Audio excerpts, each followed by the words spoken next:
A lot of people have been wondering what on earth was Iran's president doing in a helicopter that was this old. A lot of people blaming his death on the Iranian government being silly for flying an aircraft that was this old, and that was the cause of his death.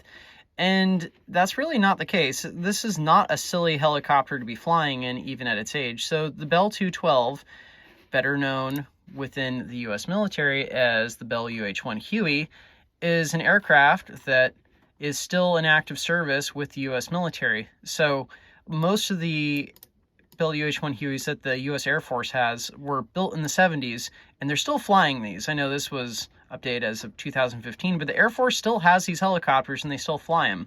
When I was stationed in Yokosuka, Japan, some of the divers and EOD techs on our base were doing fast rope recertification, and instead of flying a Black Hawk out from the Yokota Air Base, they flew out one of these Hueys that was built in the early 70s. It was really cool. It was like a Vietnam era helicopter, and they're still using it.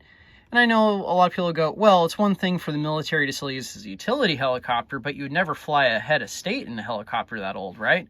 Well, actually, the two helicopters that the Marine Corps uses for Marine One to transport the President of the United States, so we've got two of them. We got the VH-3 Delta and the VH-60 November. So the VH-3 Delta, this guy right here, this entered service in 1974. And then the VH-60 November, this guy right here, this is the Marine One variant of the Black Hawk, but this entered service in the 1980s. So the U.S. Marine Corps has 11 of these that they'll fly around the current U.S. president in. And these were built in 74, so they're effectively the same age as this thing that the Iranian president was flying in. So it's not crazy to fly a head of state in what is functionally a really old helicopter, because this helicopter, just like this helicopter, I'm sure, are kind of veritable ships of Theseus, where you just keep replacing parts to such a degree over time that pretty much the only thing that's going to be original after 30, 40 years is the airframe.